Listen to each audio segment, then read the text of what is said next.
Babul i'rabi, bab menjelaskan tentang i'rab. Al-i'rabu yang dinamakan dengan i'rab huwa taghyiru awakhiril kalimi.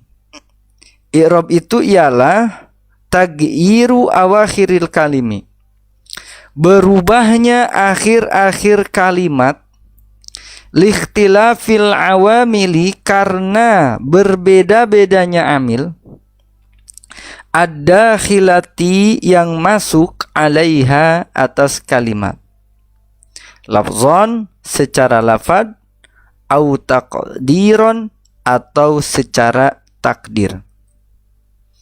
Wa aqsamuhu, dan bermula pembagian i'rab, arba'atun, itu ada 4. Raf'un, yang pertama rafa, wa nasbun, dan yang kedua nasab, wa khafdun, dan yang ketiga khafad, wa jazmun, dan yang keempatnya jazm. Falil asma'i, maka itu tetap bagi kalimat isim, min dalika, daripada i'rab, ar-raf'u, bermula i'rab rafa, wan nasbu, dan nasab, wal khafdu, dan khafad, wala jazma, dan tidaklah jazm, fiha, pada itu isim. Walil af'ali, dan itu tetap bagi kalimat fi'il, itu tetap bagi kalimat fi'il, min dzalik, daripada itu i'rab, ar-raf'u, bermula rafa, wan nasbu, dan nasab, wal jazmu, dan jazm, wala khafdu, dan tidak khafad, fiha, pada itu kalimat fi'il. Sebelum saya lanjutkan, teman-teman pegang buku tulis, kemudian siapkan pulpennya, kemudian dicatat. I'rab menurut ulama ahli nahwu adalah taghyiru awakhiril kalimi likhtilafil awamili ad-dakhilati alaiha, lafzon au takdiron. Yang dinamakan i'rab menurut ulama ahli nahwu adalah perubahan atau berubahnya akhir-akhir kalimat.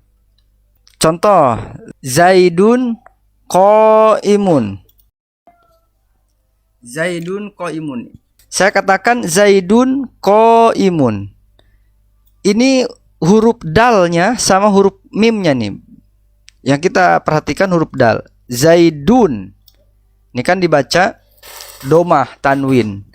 Zaidun. Ini contoh pertama. Qaimun.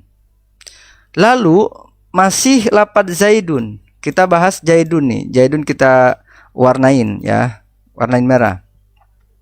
Zaidun. Di lafaz lain saya bilang ra'aitu Zaidan. Coba perhatikan lafaz Zaidnya nih.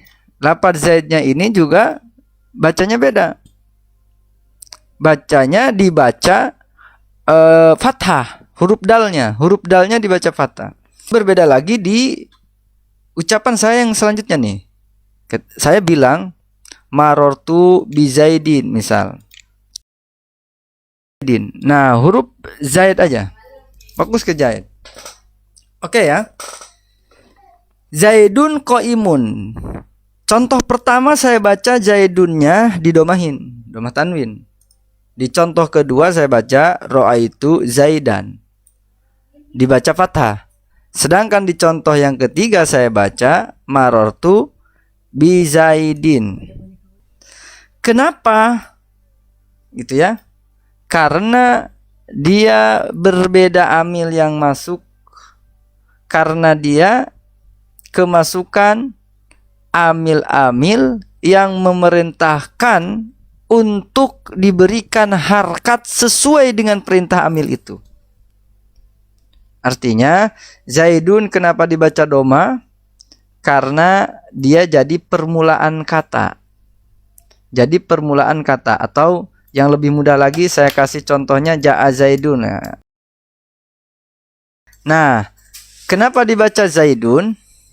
Karena ada amil ja'a. Ja'a. Ini fi'il madi. fi'il madi atau fi'il madi membutuhkan kepada fa'il atau butuh kepada pelaku. Yang namanya pekerjaan butuh kepada pelaku. Makanya pelakunya lafaz Zaidun. Dia dibaca ropa. Karena setiap fa'il itu hukumnya ropa. Barulah alamat ropanya pakai doma tanwin nih. Sebab kalimatnya isim mufrad. Kalimatnya isim mufrad. Oke, selanjutnya di contoh yang kedua, ro'aitu Zaidan. Ro'aitu Zaidan. Saya baca gitu. Dannya itu saya baca fathah. Kenapa? Karena pada lafaz ro'aitu Zaidan, ya, amilnya itu ro'aitu. Ro'aitu. Ro'a fi'il tu fa'il Zaidan jadi maf'ul. Dikarenakan maf'ul wajib dibaca nasab. Alamat nasabnya pakai fathah sebab kalimatnya dia isim mufrad. Kemudian di contoh yang ketiga, coba perhatikan contoh yang ketiga nih, marortu bi Zaidin. Dinnya ini dikasrohkan. Dinnya dikasrohkan.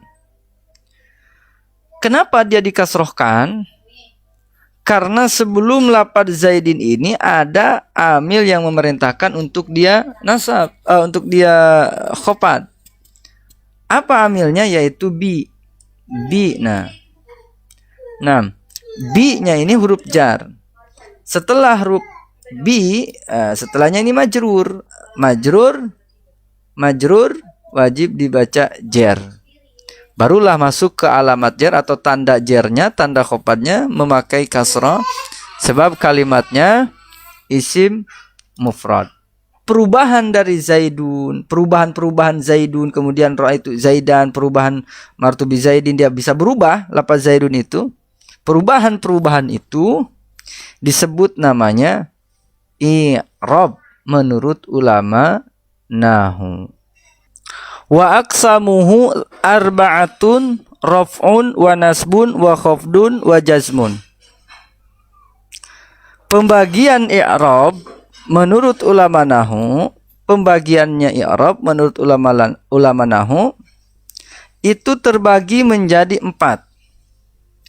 1 ada i'rab rafa, 2 ada i'rab nasab, 3 ada i'rab khafad, 4 ada i'rab jazm. Ya. Kemudian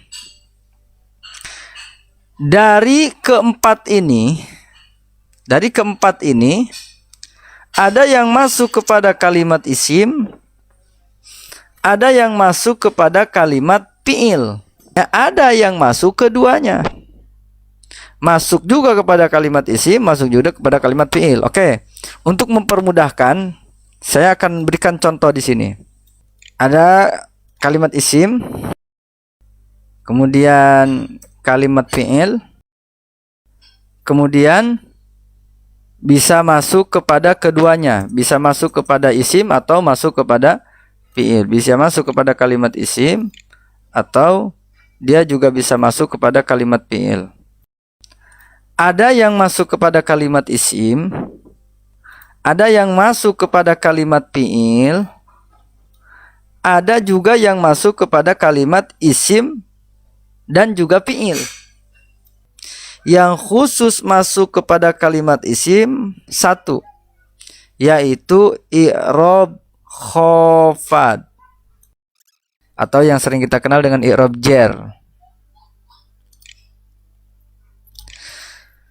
Yang masuk kepada kalimat fi'il yaitu i'rab jazm.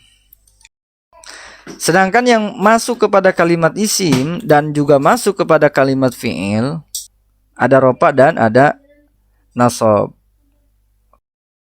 Mudah-mudahan bisa dipahami. Ketika kita bagi, masing-masing daripada isim dan fi'il mempunyai 3 i'rab.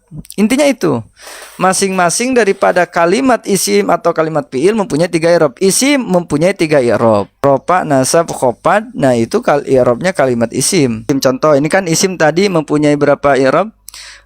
Mempunyai 3 i'rab kan?